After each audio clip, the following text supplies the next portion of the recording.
My name's Ian Fales. I'm from beforesandafters.com. And it's very exciting today to talk to a few people from Technicolor and MPC. I'm going to introduce them now. First, Bill Polson. He's the CTO for R&D at Technicolor Creative Studios. Hi, Bill. How are you? Doing great. Good to see you, Ian. Good to see you. Mariana Acuña, Senior Vice President, Virtual Production and On-Set Services at Technicolor Creative Studios. Hi, Mariana. How's things? Things are great. It's good to see you again, Ian. And to you. And Adam Valdez, Visual Effects Supervisor at MPC. Hi, Adam. Hi, Ian. Great to see you all. We're going to launch straight into it. I wanted to actually ask each of you, what you thought right now was the main big evolution in the VFX industry, which really also means evolution in filmmaking, right this second and sort of leading into the future. Bill, I might start with you on this question. Well, I'll tell you, I'm focused on 4 problems, and I don't know if it's the main thing that's going on in the industry or not, but I'm focused on 4 big things, and that is stability of our platform, unification of our platform because we have 4 service lines and any number of pipelines within those service lines, and the scaling of our platform to take on more and more work, and the responsiveness of that platform. So, we have a big machine, and it's hard to get all the pieces meshed and moving in the right direction. And we want to make that way quicker to spin up a new project and to be much more responsive to our customers. So those are the big 4 things for me. And a lot of the kind of buzzwords of our industry, like real time or USD or other things, I look at as ways of achieving those 4 goals more than the thing I'm really worried about, if that makes sense. Yes, absolutely. I think we'll come back to those specific tools, but also how they fit into the bigger picture as well. But Mariana, coming to you, what do you think is the big thing that you've been noticing in VFX and filmmaking right now? Well, of course, virtual production and real-time technologies and everything that means, right? I feel like with the pandemic, everything accelerated a lot. And because now virtual production is just inherently being part of the VFX pipeline earlier and earlier and earlier in the process. I mean, that is something that I've seen just really, it's grown exponentially, especially since the pandemic. Yes, of course. And Adam, coming to you, what are your first comments about that sort of thing? The big thing that's happening is related to both of those. It's that the world in uncertain times wants more stories in their life. And so not just because they're stuck at home, but because I think it's one of those tools for living. And so we're seeing, more and more demand and also increased use of visual effects across the board in all kinds of projects that you might not have assumed had visual effects in the past. And so, how Bill helps us scale and grow, how Mariana helps us engage with filmmakers is part of that larger story that's happening really across the world. It's going global. The demand for stories is getting bigger and bigger. Yes, that's interesting, Adam, isn't it? Because not only is there just more content and more stories, there seems to be different types of stories needed to be told. As you say, big comic book blockbuster films, but also much smaller ones. And clearly MPC and Technicolor works on both of those. But how do you manage that? Like, how do you manage doing the big ones, but also I'm going to say smaller ones, but they're not always that small, right? Yeah, the ambitions are always big. And for any filmmaker or storyteller, it doesn't really matter what they're working on. It's their everything in that moment. So, we have to be very flexible in the way we do things while recognizing that there is a kind of a pattern to it, right? So the pattern involving being actually a storytelling partner. It's a bit of a cliche to say that visual effects support the thing and they're not just explosions or something, right? That's sort of an old discussion. But the truth is, how do you be a good partner in crafting those stories? And I think that's pretty universal, right? Sometimes on a really big movie, for example, story is often told through animated characters, let's say. And so if we're creating all the animated cast, you know, we have a particular set of tools and people that we have to bring. But story is also in sets and effects and lighting and all kinds of other tools that are standard filmmaking tools, of which we kind of always have a parallel version. You know, anything you see that's been historically used as a craft to tell story visually, you know, we do a version of it, you know. So you just have to have a range, and then you have to have teams that maybe on the large projects are more like a group of specialists. And on the, yeah, you're right, small projects is not the right word anymore, but it's more like the episodic teams, for example, have to really think about more generalists who can do a lot more varying work, because the project might be more variety of shots, and the volumes are really big on episodic, right? So you kind of need a more versatile team. So there's kind of these universals, and then there's kind of like, yeah, each case you tweak how you go at it with people and tools. And I think, Bill, it's interesting coming to you about that, because one of the things I think you mentioned, and we've talked in the past, is there's all these technical things that can be done and new things that can be tried.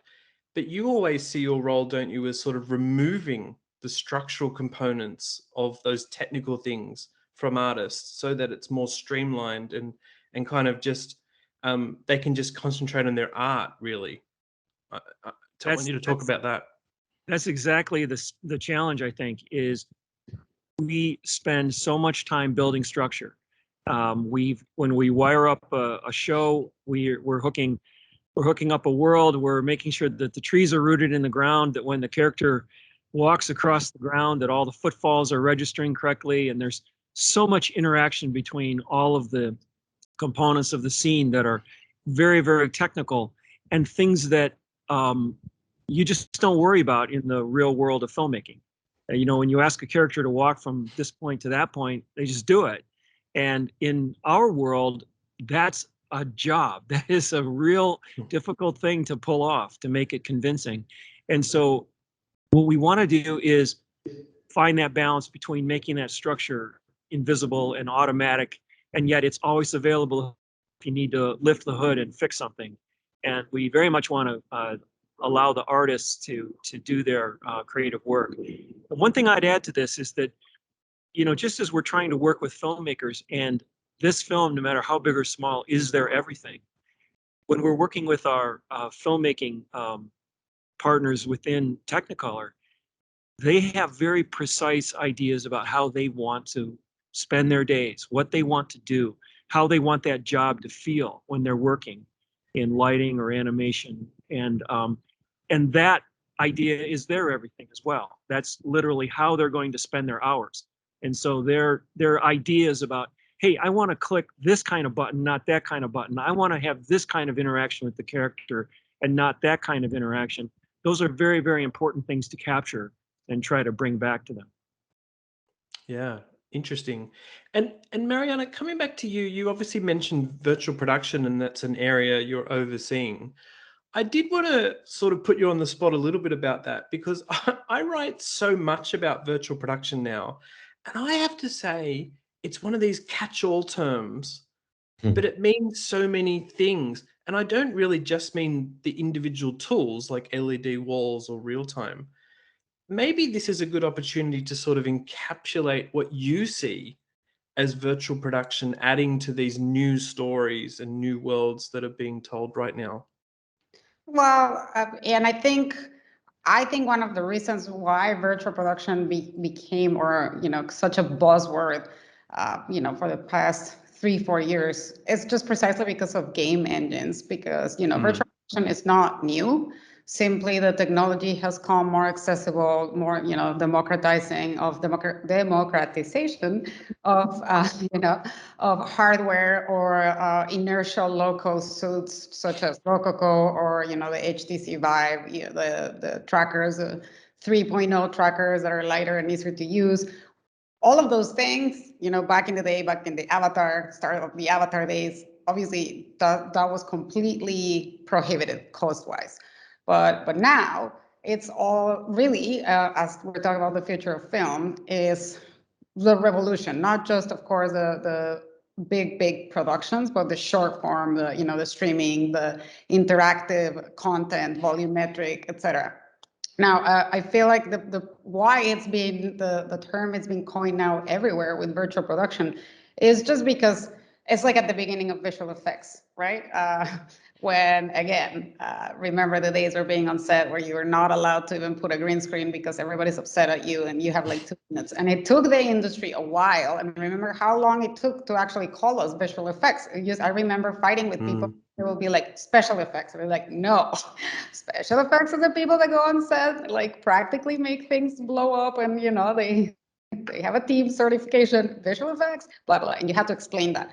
And so I think we're at that point right now because, for example, Previs, which is part of virtual production, Previs has been around for 20 years. There's nothing new with There's nothing new with pitches. There's nothing new, there's nothing new with that. It's just simply put game engines and other, hardware and technology products have put this forward to more people. I like the idea that it already exists, virtual production, but there's new things that are being taken on right now. And actually, Adam, one of the things as well, and I think the pandemic did accelerate this, as Mariana mentioned, is the worldwide nature of virtual production and just managing that as well. Can you talk a bit about that? Because yes, maybe we all used to congregate on a set in LA, and now it just seems like you can do things much more virtually across different time zones and places. Yeah. The way we like to talk to people, there's a lot of new filmmakers and a lot of projects globally now, right? You have global markets, all with increased demand, and that means new people venturing into the kinds of projects we do, right? So you might have had, someone in a country somewhere where they've made these incredible dramas in their language for their country. Suddenly they're finding themselves with a budget to do something with a lot of visual effects. And that's exciting because that means lots of new voices, right? Representing story and sharing. We've seen incredible work from all over the world rise to the top because it's just great work, and that's awesome. So yeah, you start to have a lot more people who need to engage with all this stuff. And I think I agree with Mariana, the way we're trying to phrase it to all the new people who are coming, not only to visual effects, but how they're going to then apply virtual technology ideas in the mix all at the same time. It might be their first experience. They're doing visual effects. They're using VR goggles and stuff, right? And it's like, what we're trying to pitch it to them is, yeah, do think of it as the normal filmmaking process. We plan, we design, we previs, we scout, we shoot, we edit, it's just that we're trying to bring the virtual content that was invisible, and we're trying to visualize it. And why do it here? So you can see what you're doing. I mean, that's basically the pitch. It's like, if you can't see what you're doing, it's hard to do anything, right? So what we're trying to do, I would say, this revolution that Mariana was talking about, is more and more, whenever you're getting into hybrid filmmaking, where there's a lot of virtual digital content and you can't see it, we want to help you see it earlier and at those moments that you think of as traditional steps through the process. So yes, that's virtual production meeting the demand for new filmmakers to learn all of that on the fly, maybe for the first time. And then yes, maybe they're not in the same city as you or the same country as you. I've done virtual scouts of sets between LA, London, and Berlin. We've done on the project I'm on now, the whole first 9 months was pandemic time, so we were all at home and we were all running game engine at home with virtual scouts and trying to design sets and keep the show moving. When the show is super duper duper virtual, like more of a fully animated thing, well, most of those processes fit really nicely inside the computer because that's where they start and end. When you get into live action meshed with, well, these are the more complicated things. But even then, we can look at a lot of steps and say, yeah, like Mariana said, we're going to do previs, but we're going to scout the set together. And then later we're going to shoot the shots together. And that's just like about deeper collaboration, which is what filmmaking is all about. And I'd like to add into that also, there's another global component to this, which is behind the scenes, we have, when we go on stage in Los Angeles, we're using models that were built in Bangalore. We're using machine learning and artificial intelligence code that was written in Paris. We have a pipeline that was written in London. We have the virtual production application itself was written in Montreal. And then there's the team on stage in Los Angeles. And all those things are all coming together to work in service of filmmakers and creative people who are, again, all over the world and coming together to tell a story that's set in yet another continent somewhere else. So the global nature of this is kind of mind-boggling sometimes. Does that mean you're awake 24 hours a day, Bill? I really want to know. It's funny you'd ask. I live on Montreal time, although I'm on the West Coast. So I get up very early and I like to tell everybody I start my day in Bangalore and I end my day in Adelaide. So I fly around the world every day, and I love it. I love that part of it. That's great. Coming back to pick up something that you guys mentioned in terms of giving filmmakers these tools. Mariana, I'm always really curious about this. I feel like people in, say, previous companies and visual effects studios, they want to get their hands on these tools and they play with them. What are the challenges with giving the tools over to newer filmmakers? How do you help communicate to them what this can do? And as sort of Adam mentioned, they're just filmmaking tools. You know, they're an extension of live action tools. But what are the challenges there with communicating how to use these new processes? I think the challenges is just really not talking like you're talking to a software development team and not talking like you are talking to a game engine company. Kind of not be like a nerd slash geek, if you will, but really because ultimately, I say it all the time, virtual production is production. And as Adam was saying, it's the whole filmmaking process, but you're just adding the virtual component to it. So as long as you have the language, that you can speak the language of, DPs, cinematographers, creative directors, or animation directors, it doesn't really matter. As long as you speak their language, I think that you can overcome those challenges. And I don't think it's either useful either to just be like, oh, here's some tools, just use them. You'll see how amazing they are.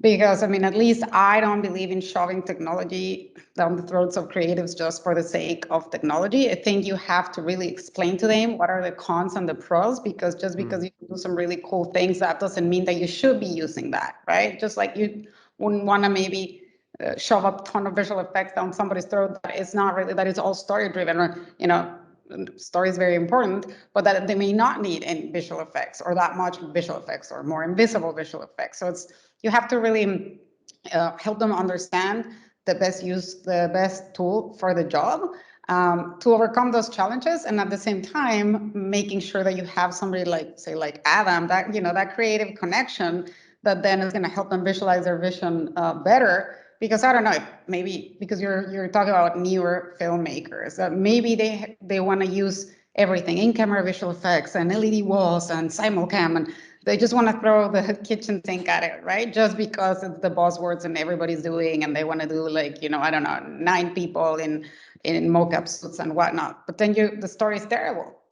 So it doesn't matter, right? It doesn't matter if you're using the best and all the technology in the world, and you're using VR to scout, and you're like, you want to do the VAD and the whole 9 yards. If your story is not really, saying anything, you're not really capturing any type of audience, well, that really doesn't matter, right? So it's just, I think the challenge really is just making sure that creatives understand where technology is better used to fit their vision and what they're trying to convey.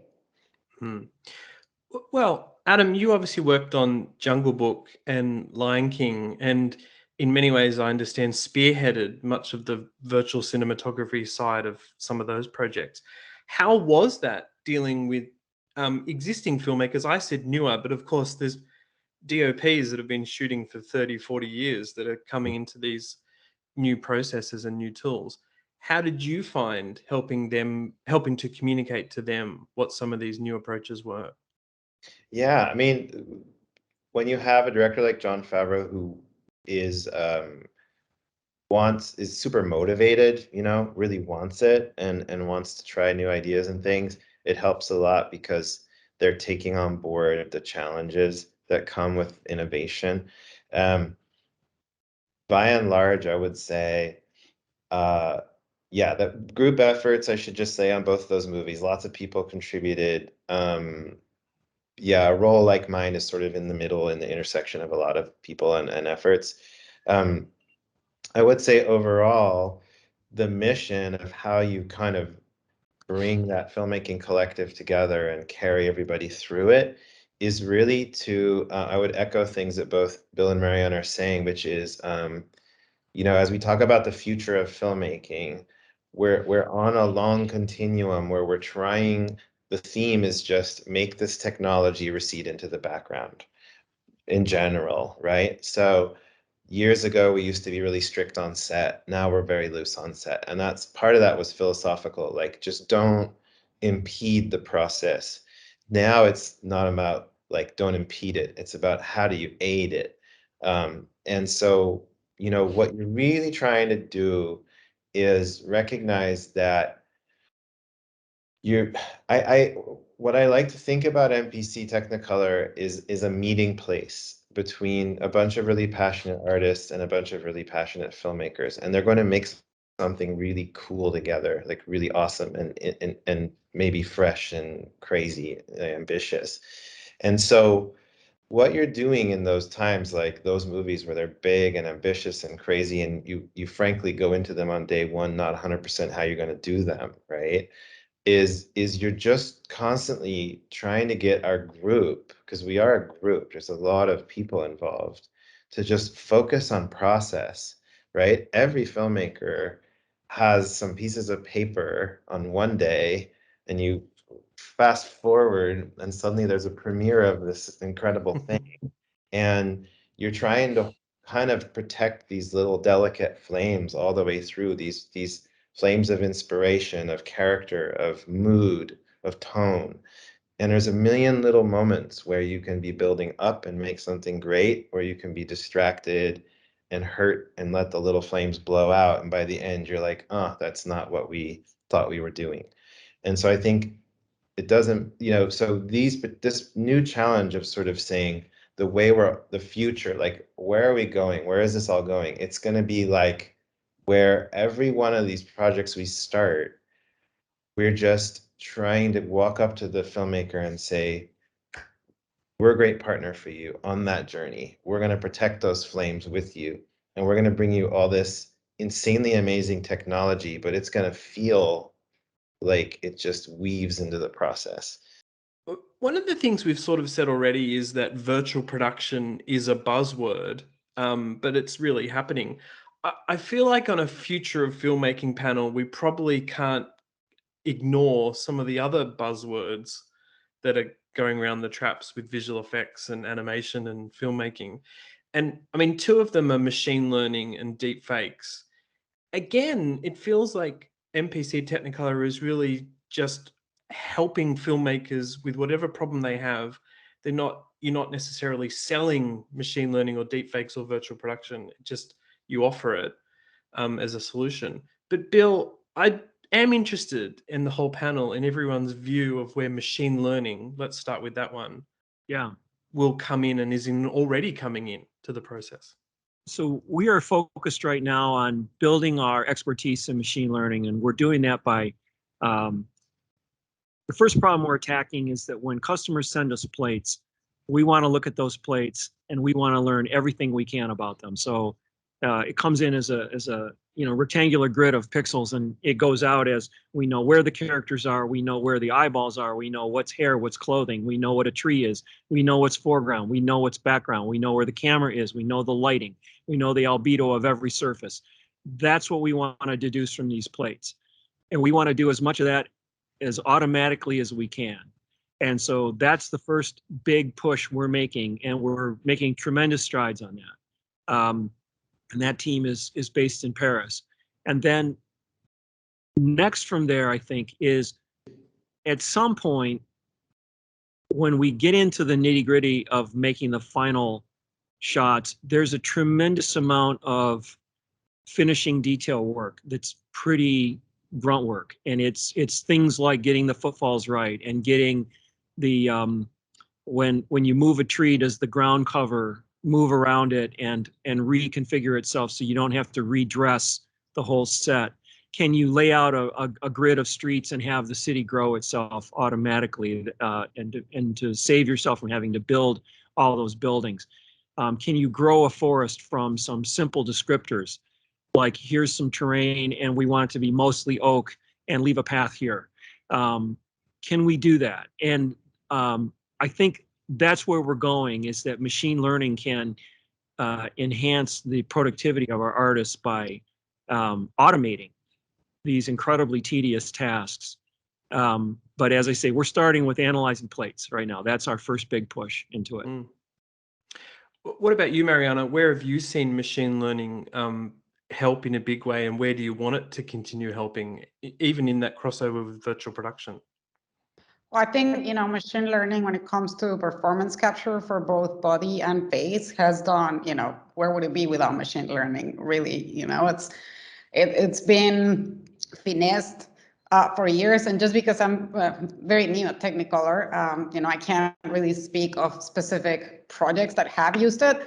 But, for example, I worked with different people in digital domain, and just seeing the advances that they had machine learning when it came to, facial capture and facial performance on digital humans. I mean, digital twins is something that, again, also in the rise, speaking about the future of film. And so that, it's incredible to see. And to Bill's point, is you're automating what artists can already do, instead of, being like cleaning up data for hours and hours and hours. And ultimately, I feel like the audience, where it works is because either filmmakers or the audiences may not even be aware that this technology exists, right? That is being used in that way. Machine learning is also, I know it's been implemented in several visual effects studios when it comes to the pipeline, to really automate a lot of the parts that coordinators do in terms of like data wrangling, or, sending different processes across, et cetera, et cetera. And I think that is going to be huge, of course, machine learning in the cloud, and just to help with streamlined pipelines in visual effects studios. And then, I'll just segue into the deep fakes as well, because ultimately machine learning and deep fakes, and I'm talking about facial capture, I think we're getting closer and closer to removing the uncanny valley, at least in some, examples that I've seen, for sure. Because again, it's really removing. It's not in your face that you don't know that it's a deep fake, and you don't know that or has machine learning or anything like that. You're just seeing like a performance, and you're actually believing it. And that's ultimately the goal, and why I think this thing, is automating. It's making sure that you're spending more time on the creative process, and ultimately to be absolutely believed by audiences and convey emotion. Adam, as a VFX soup, do you remember a moment when you kind of realized machine learning and this rise of deep fakes was suddenly a part of visual effects filmmaking? I remember after Lion King, someone did a deep fake of the cartoon and the movie, the photorealistic one we just did, and they mixed it together. And it was kind of shocking, right? Because I just spent several years trying to just make this big piece of art, and someone was just like DJing the two together, right? And at home in their basement or whatever. And I thought, wow, okay, fair enough, touche, well done. Like, that's incredible. And, but what I consoled myself was saying, well, that person couldn't DJ that together if those two rather huge amounts of work hadn't been done beforehand. I think that what's most compelling to me about it is visual effects is we tend to be very obsessed with photorealism, right? And physical accuracy and complexity.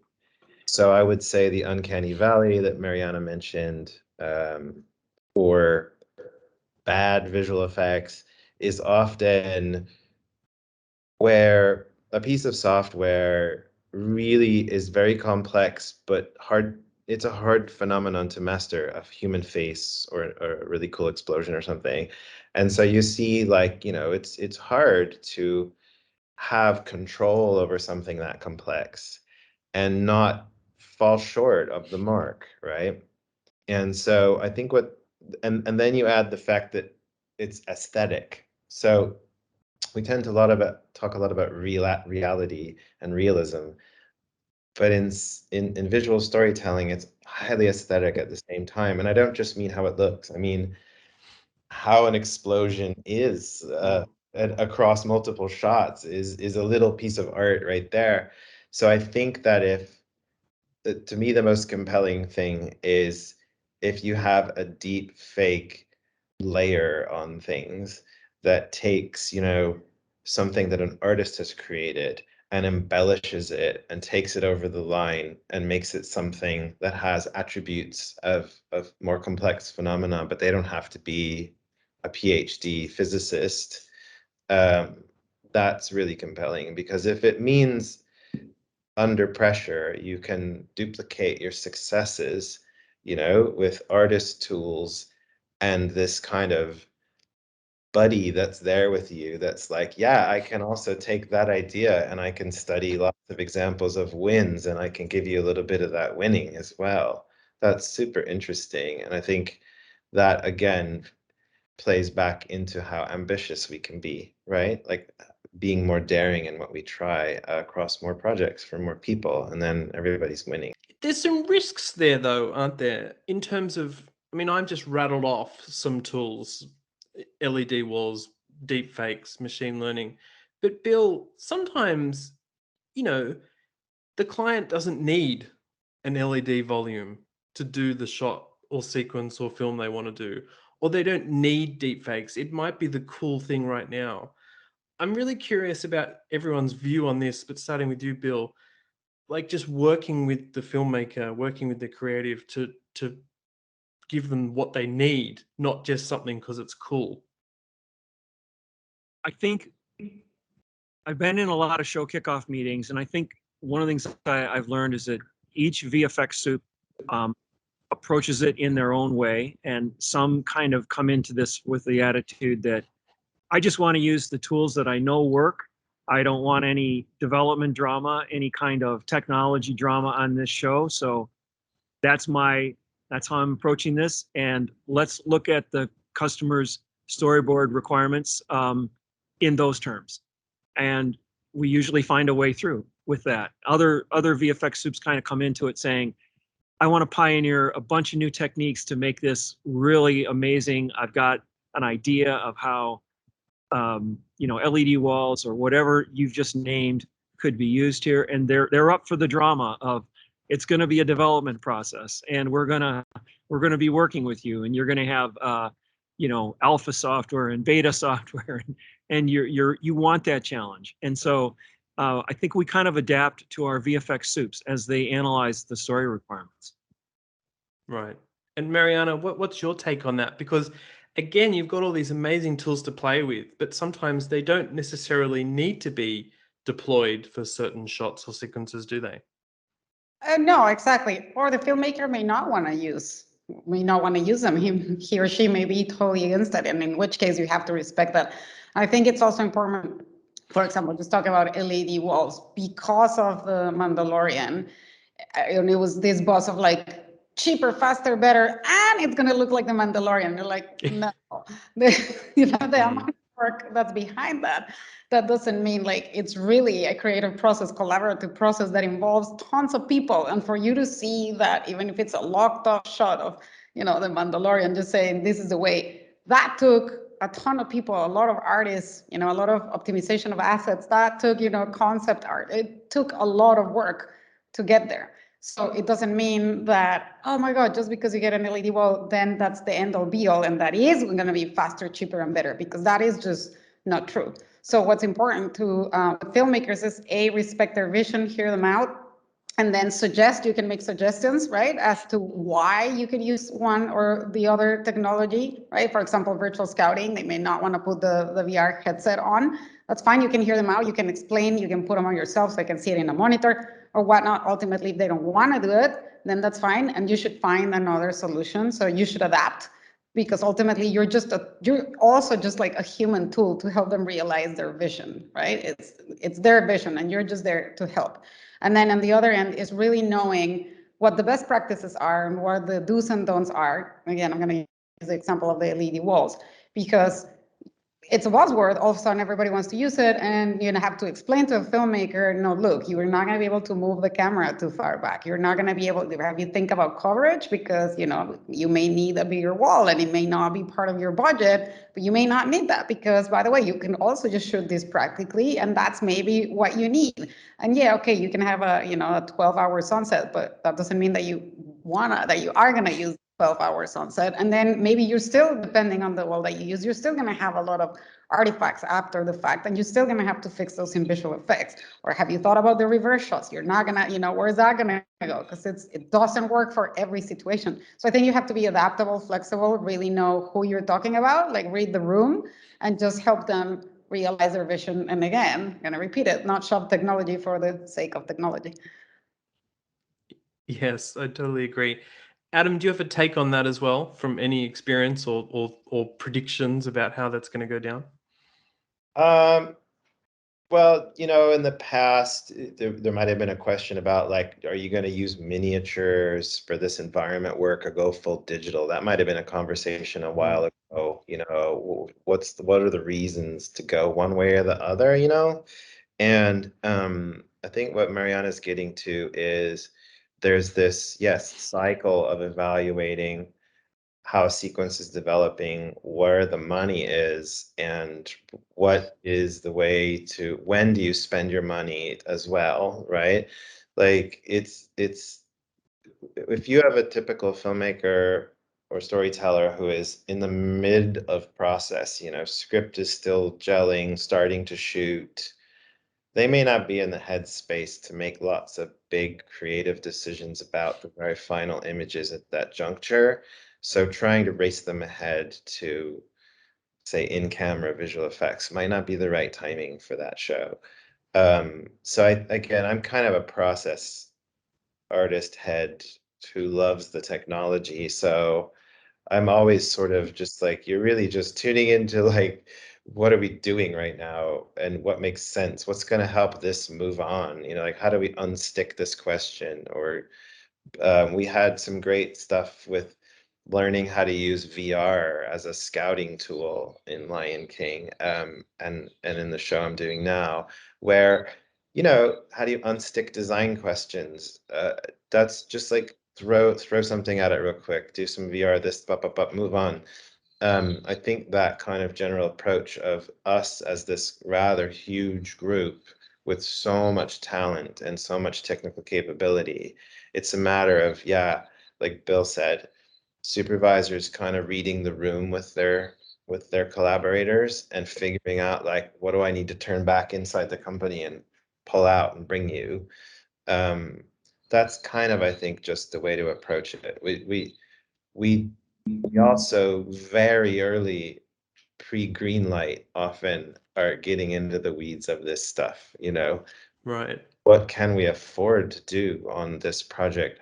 We never want to be the reason they're cutting pages. So we kind of bend over backwards to just somehow figure it out. You have to watch that line, because if it's easy for all of us to agree to a plan that's going to be really rough later down the road, just to, like, convince ourselves we can do things that are beyond the budgets. In particular, this is a human labor business. It's people sitting doing work directly. So it's like, there are limits to how clever you can be and how efficient you can be.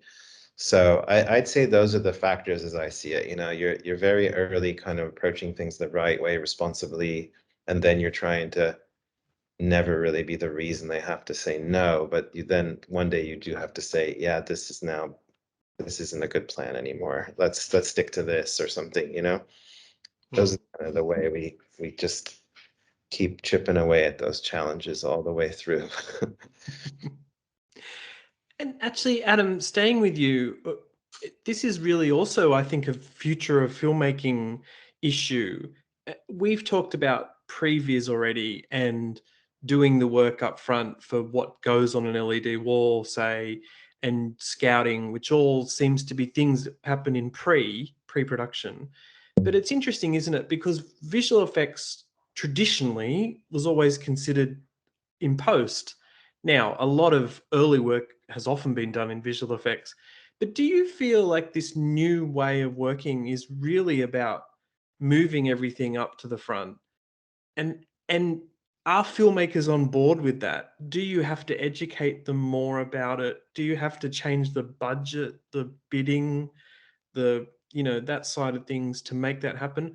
Is it all kind of just a natural evolution? I'm really curious about that move from what might be seen as post to Yeah. really upfront stuff. Yeah, it's the future of that is that everybody in the industry understands the answer to that question so that everybody starts to establish the new normal. I think what Mariana said was we're still knee deep in the transition. So the future, I think, is that visual effects is a consideration at the beginning. That's pretty normal at any studio that's used to doing visual effects. Often it's one of the very first bids and conversations. We're sometimes pitching on work that has no director yet, right? We're helping the studio figure out a project. So I think we're fairly commonly involved very early. The issue, the way I would phrase it is not that stuff has been dragged to the front, nor should it always be dragged to the front. It's just that now the process is more like visualization, design of sequences, and execution of sequences is one long process that starts really early and carries over through principal photography and often quite deep into post-production, so that you might have a character that's still not final designs in post-production. And so at the same time you're finalizing a character design, you're also now working with your photography and you're trying to help the edit lock because the storytelling isn't quite cemented. And you're doing all those things which you might have thought, well, isn't that all the stuff you do at the beginning before you shoot? And the truth is, well, the shoot is in the midst of this. Especially, of course, when we're talking about big visual effects projects where there's so much computer graphics and everything. But any studio head, creative executive, creative producer, or director, or editor, or writer will understand that there are several writing processes. There are several moments that are considered writing, and editing has always famously been one of those moments. So when we're in the editing phase, we're often, yes, still working on story, changing story to make, once you can see the whole movie coming to life, you suddenly realize new things and you have to respond. So I just think, yeah, that it's a stretching of the process across more time, and really, I would say, allowing those directors, creative producers, and studio folks, giving them that support through all of it. I think that's where we're focused and committed to as a creative group. We focused for a long time on scale, the demands of a lot of demands placed upon us to rise to these challenges. Now it's time for all of us, to say, as an industry, like, we all want to make great stuff too. And so, when we're involved, like, let's, keep working to a common understanding of the best ways to create the best process, recognizing the realities of this form that we love, like what it takes to do it and make great work. It kind of requires a certain spirit and a certain attitude going in. And sometimes that is under incredible time and money pressures. So the more you can kind of look at other parts of filmmaking as if they're a bit like everybody kind of knows their jobs, the more everybody starts to learn their comfort zone with visual effects and computer graphic virtual content, the more I think we all win, like everybody just gets better work and everything. So, yeah. Awesome. Bill, from an R&D point of view, how has that maybe shift in the process impacted your work and also MPC and Technicolor? Well, we get back to structure. A big part of our current pipeline thinking, the way we have inherited the tools and processes of the last, say, 10 to 15 years, is that we work in this department to set up a structure that the next department can use, to set up a structure that the next department can use, to set up a structure, and finally we get to a point where we can make a picture. And by then it's too late. We want that picture up front when they're still deciding, are we pointing the camera to the left or to the right here? We're on stage and we want to know, did we capture that? Did we capture that facial expression, and will it render correctly at 4K and past the uncanny valley? Did we get it? We can't wait, 3 months for the machine to get its parts organized. So it's how fast can we build that structure, because ultimately getting something like the opening shot of Lion King, where all the animals are walking across the plain toward Pride Rock, getting something like that working is a miracle. It's a miracle of a million moving parts. And how fast can you get there? The filmmakers really want to see it as quickly as possible. So we're looking at kind of inverting the structure creation process, try to get that up front as quick as we can. And we think that pays off at the back end too. So that's how we're looking at it. I thought you just pressed the creature animation button to make that opening shot happen, Adam, right? That's how it worked. Yeah, more animals button. But Mariana, just on that idea of things flipping, you've obviously had lots of experience in the visual effects industry. What's been your observation about, filmmakers realizing or being told that things have to happen much more upfront? Oh, I think it's fantastic. I think, well, first of all, the fix it in post mentality was not serving anybody at all, really. So fix it in pre means more pre-production, means more planning, means you're going to take better decisions, and means you're going to be able to visualize. And also, filmmakers to just go back to the visual effects all the way to the end and then just decide to do 97 versions of one shot that could have been literally 5 versions, if not 3. Then that also puts them back into, hey, take the reins of what you want and know what you want, right? So I think that it's really great that we're offloading. It doesn't mean that it's just gonna it's gonna switch fully, but I think if you offload a lot of, what should be, look, and Comp, for example, and lighters, etc., they're incredible artists, right? And so you should leave the really creative part of it to them, but then on the pre-stages, then pass that off, just offload some of that really specialist work at the end, at the front. So perfect example, say I did this in a movie. They made me do 96 versions of the smoke of a plane, only to go back to version 1. This is a true story because it was more, you know how it goes. Anyway, had I had, say, a game engine, they were able to visualize right there and there before I started even, doing anything on the shot. If they had just been able to visualize different types of smoke, right? Because lighting effects are probably the most expensive part of the pipeline. If they had been able to just visualize there, they would have been like, oh, we want it white, we want it to be this amount of, density, XYZ, cool. And so maybe that shot, instead of having to be 96 versions, right? It could have been 3, and then that shot, instead of having cost so much money and then me losing my sanity, and at the end you don't get paid for that amount of changes, right? Then that means that, oh, you get your cost back, and then some savings, not 80% savings or 50% savings, but say 5% savings or 10% savings, and then you can put that in another part of your film that's going to serve you better for the end result. So I think it's fantastic, and I think it was long overdue. Yeah, totally agree. Listen, just to finish up here, I wanted to make sure we mentioned, Bill, coming to you, that these future things, I feel we've said it applies to filmmaking, but really it's live action filmmaking, animated, episodic and features, commercials and episodic television, right? I just wanted to sort of get a view from each of you about where you think this will pop up. And I'm sure you're each going to say anywhere.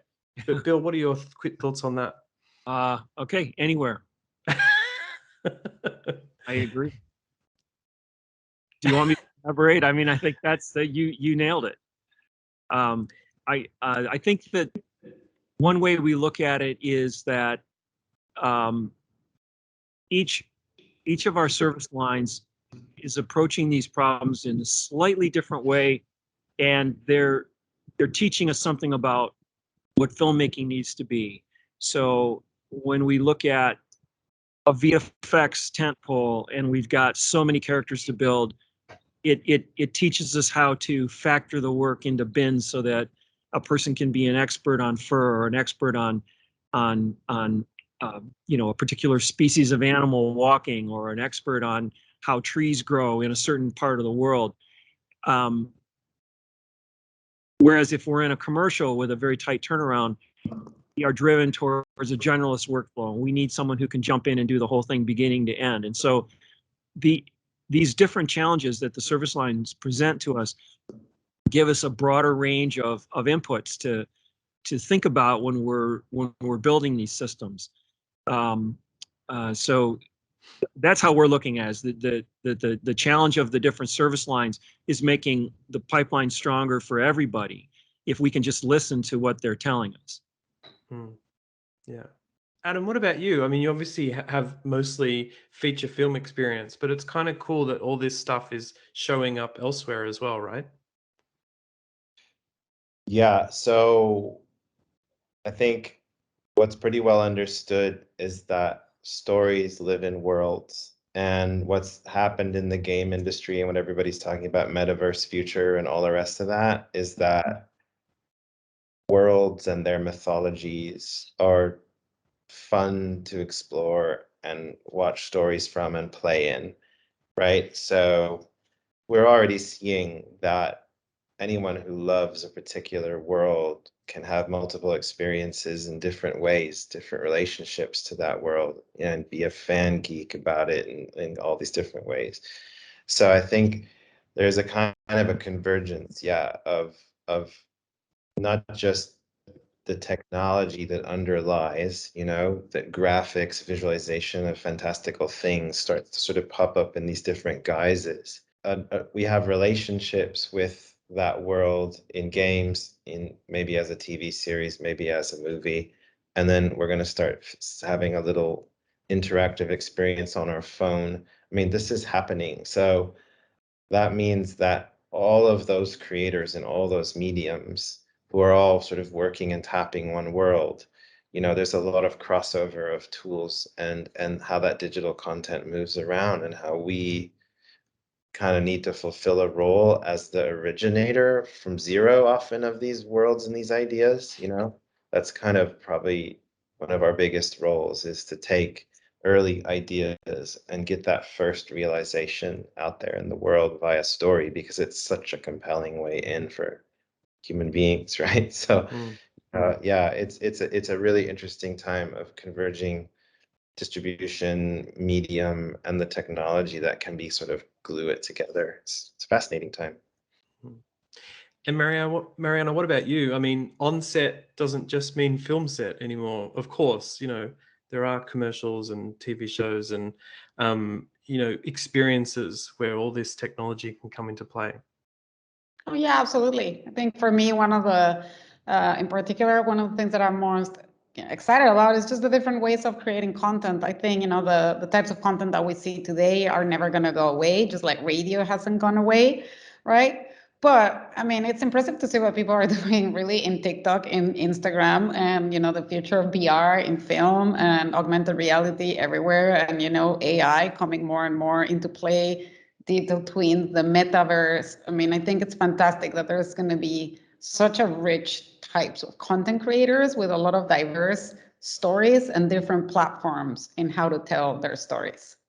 Well, listen, thank you so much, everyone, for tuning into this. And thank you to Bill, Adam, and Mariana. I've really enjoyed the conversation. It's been really great looking into the crystal ball a little bit at the future of filmmaking. So thank you so much.